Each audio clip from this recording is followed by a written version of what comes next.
उत्तर प्रदेश की राजनीति एक बार फिर गर्मा गई है। दरअसल उत्तर प्रदेश में स्पेशल टास्क फोर्स यानी कि एसटीएफ द्वारा मुठभेड़ के दौरान लुटेरे मंगेश यादव को मारे जाने से राजनीति में विवाद हो रहा है। मंगेश यादव 28 अगस्त 2024 को सुल्तानपुर में भरत जी सर्राफ की ओम ऑर्नामेंट्स नामक ज्वेलरी शॉप में हुई हाई प्रोफाइल चोरी में शामिल था। इसमें 1.5 करोड़ यानी कि लगभग 1.5 करोड़ रुपए से अधिक की कीमती सामान चोरी हुई थी। अब मंगेश का एनकाउंटर हो चुका है, लेकिन इस एनकाउंटर से राजनीति में क्यों और क्या बदलाव आए हैं बताएंगे आपको इस स्पेशल स्टोरी में। नमस्कार, आप देख रहे हैं कैपिटल टीवी उत्तर प्रदेश। मैं हूं आपके साथ पल्लवी सिंह।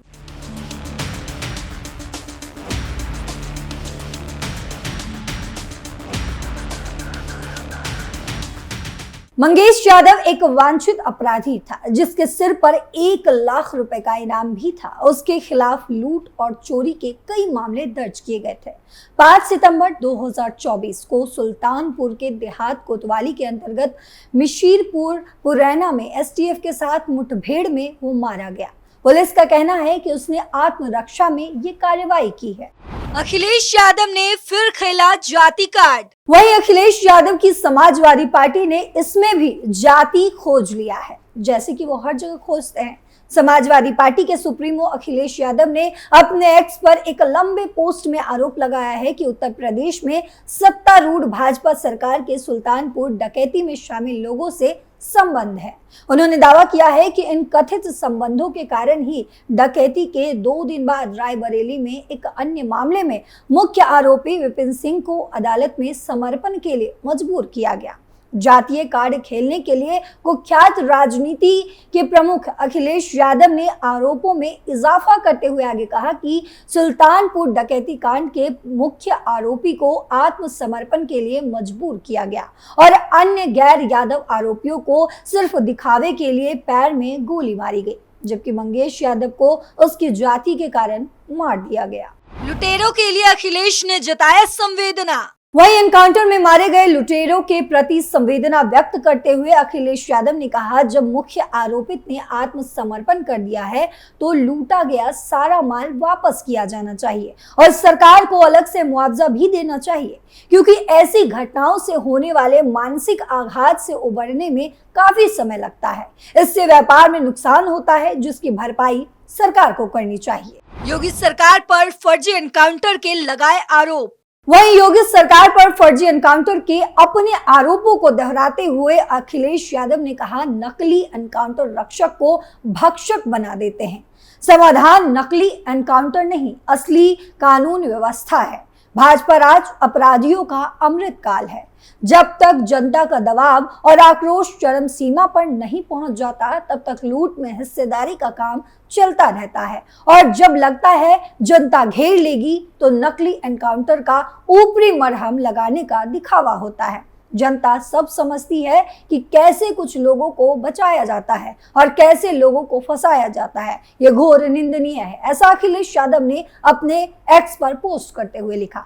वहीं ये भी बताया गया है कि लाल बिहारी यादव के नेतृत्व में समाजवादी पार्टी के नेताओं का एक प्रतिनिधि मंडल मृतक डाकू मंगेश यादव के घर पहुंचा और अपनी संवेदना भी व्यक्त की।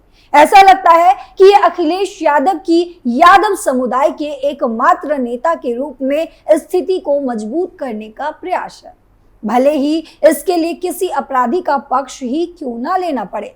हालांकि ये पहली बार नहीं कि समाजवादी पार्टी ने किसी अपराधी का पक्ष लिया हो।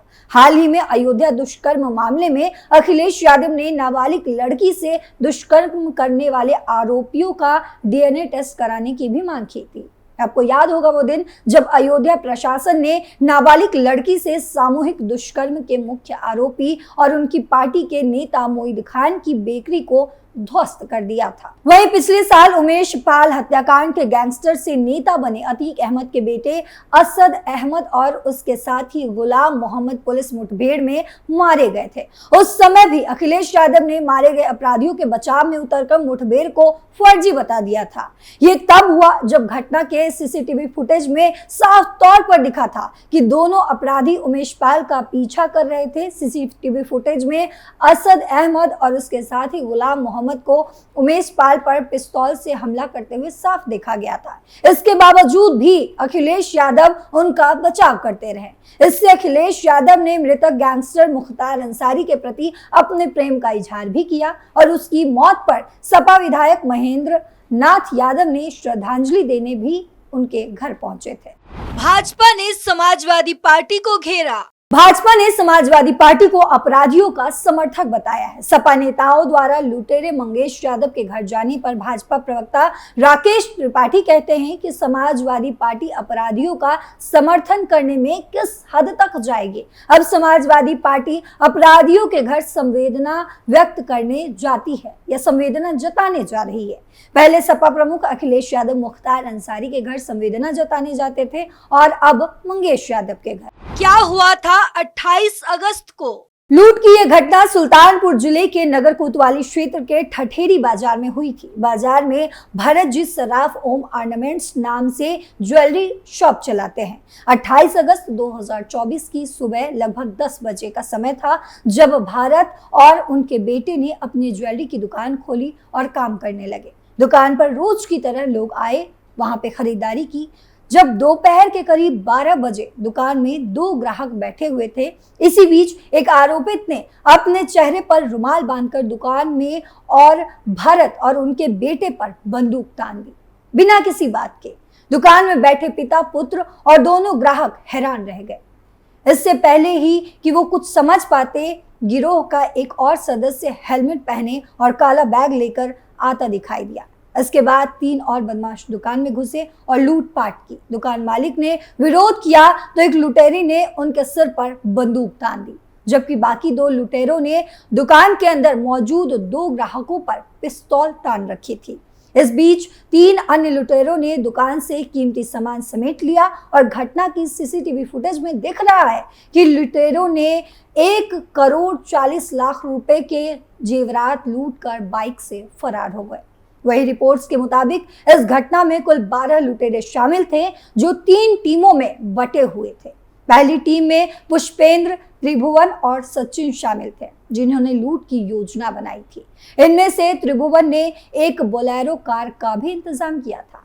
लूट के बाद बदमाश इसी बोलेरो में जेवर लेकर रायबरेली भाग गए थे। वहीं दूसरे ग्रुप में विपिन सिंह, विनय शुक्ला, अजय यादव, अरविंद यादव, विवेक सिंह और दुर्गेश शामिल थे। ये लूट की वारदातों को अंजाम देने वाले अपराधियों को मदद मुहैया कराते थे।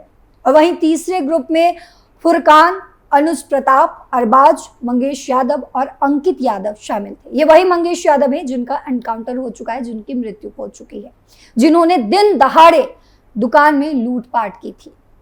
उत्तर प्रदेश पुलिस ने बताया कि मंगेश यादव अपराध के मुख्य संदिग्धों में से एक था और वे एक बड़े गिरोह का सदस्य भी रह चुका है।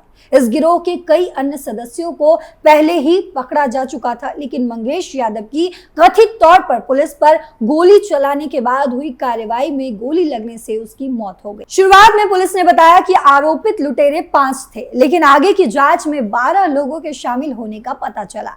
नतीजतन यूपी पुलिस ने 12 आरोपियों के सिर पर 1-1 लाख रुपए का इनाम रखा और उनकी तलाश शुरू कर दी।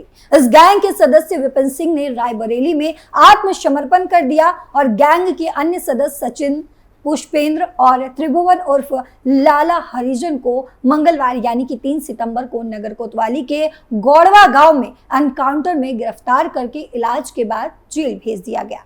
वहीं गुरुवार 5 सितंबर को जौनपुर जिले के अंगरौरा निवासी मंगेश यादव ने पुलिस पर फायरिंग कर दी और जवाबी कार्रवाई में यूपी एसटीएफ के दरोगा धर्मेंद्र शाही ने यादव पर गोली चलाई, जिससे उसकी मृत्यु हो।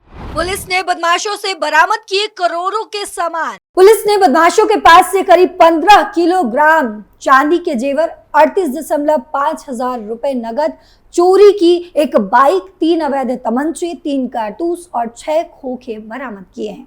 अखिलेश यादव के जाति आधारित फर्जी मुठभेड़ के आरोपों पर प्रतिक्रिया देते हुए एसटीएफ के सीओ धर्मेंद्र शाही ने कहा, मैं इस पर ज्यादा कुछ नहीं कह सकता, हर किसी की अपनी राय होती है।